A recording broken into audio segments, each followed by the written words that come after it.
Want to hear a magical story? You're in the right place! Welcome to Story Kids. This is the place where stories come alive, full of fun, friends, and imagination. Don't forget to subscribe and join us for the next big adventure. Once upon a time, in a village nestled between rolling hills and a sparkling river, lived a hardworking farmer named Thomas. Thomas had a large field where he grew crops to feed his family and animals. The field was blessed with rich soil, and every year it produced bountiful harvests. But there was a problem.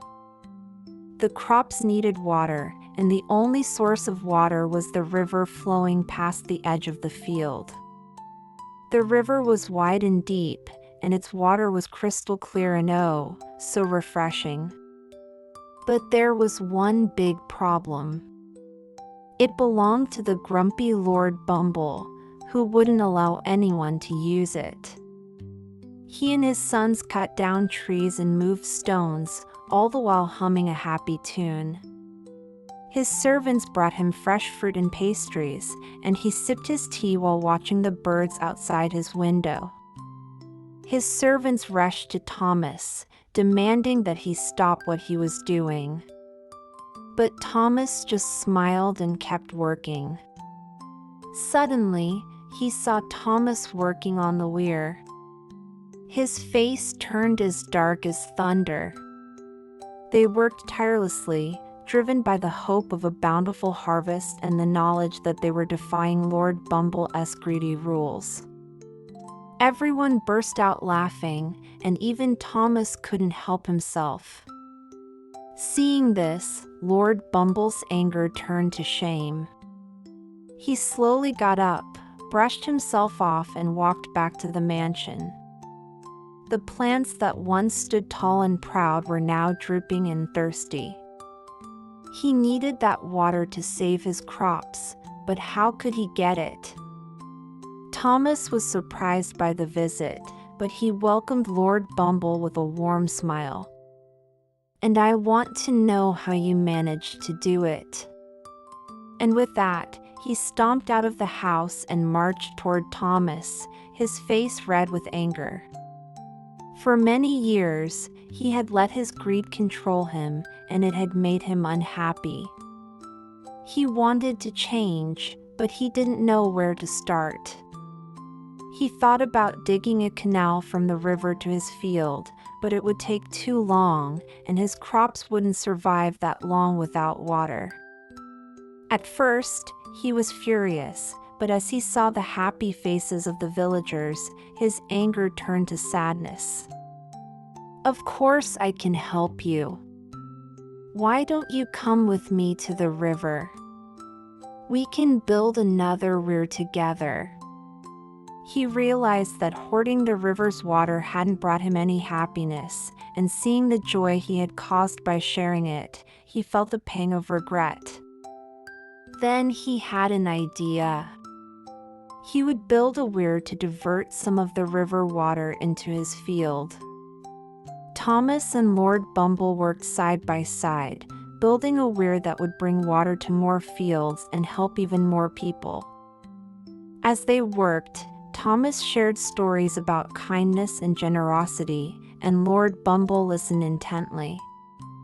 He shared his wealth with the poor and helped everyone in the village. He even built schools and hospitals so that everyone could have a better life. He learned that being a good person wasn't about having lots of money or power. It was about helping others and making them happy. They knew that without his kindness and courage, their lives would have been much harder. Then they diverted some of the river's water into the field.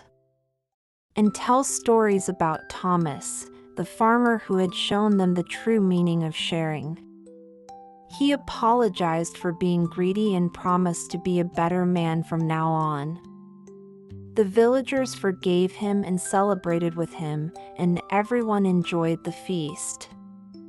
The other villagers saw how happy Thomas and his family were, and they started building their own weirs. Soon, the entire village had access to the river water, and everyone's crops flourished. The plants perked up immediately, and soon the entire field was a sea of green. The crops grew plump and juicy, and the trees bore delicious fruit. If something wasn't done quickly, the entire harvest would be lost. Thomas designed his weir to be small yet effective. He used strong wooden beams and stones to construct it, making sure it would hold back enough water for his crops. Thomas knew he had to take action before it was too late. You see, Lord Bumble was a greedy man who hoarded everything he had, and water was no exception. He kept the river's water all to himself, even though everyone in the village needed it for their crops and their animals. One particularly hot summer, the crops in Thomas's field began to wilt and die. He walked to the riverbank and looked at the flowing water. A weir is a structure built across a river to raise its water level on one side, creating a pool from which water can be drawn off. As the sun rose the next morning, Thomas got to work. Meanwhile, at his mansion nearby, Lord Bumble was enjoying a leisurely breakfast. "Stop that man," he roared, "that water is mine. No one can use it without my permission. This water is needed to save my crops and feed my family. I'm sorry, but I won't stop. You dare defy me?" Lord Bumble shouted. "I'll have you put in jail for stealing my water." But before he could reach Thomas, he slipped on a loose stone and fell flat on his face. Thomas and his sons continued working on the weir until it was finished. Every day, Thomas would bring his animals to the river to drink, and they would stay as long as possible to enjoy the cool water. Lord Bumble watched from his mansion as the villagers used his river. One day, he decided to visit Thomas and ask for advice on how to be a better man. "I've seen how happy you and your family are since you built the weir," Lord Bumble said. "It's simple," Thomas replied. "You just need to be kind and generous and share with those in need." Lord Bumble nodded, but he knew it wasn't that easy. "Can you help me?" he asked.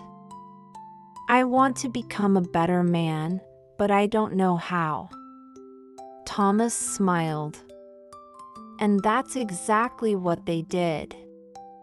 When the weir was finished, Lord Bumble invited the villagers to a feast at his mansion. After that day, Lord Bumble became a kind and generous man. As the years passed, the people of the village never forgot Thomas and the weir he had built. And so, whenever the river flowed past the village, the people would gather by the water the end. Thank you for watching, little dreamers. We hope you love the story as much as we loved sharing it with you. If you enjoyed the adventure, don't forget to give us a big thumbs up. Subscribe to our channel so you never miss a magical bedtime story. And leave a comment to tell us what your favorite part was. Sweet dreams, and we'll see you next time for another magical tale. Good night.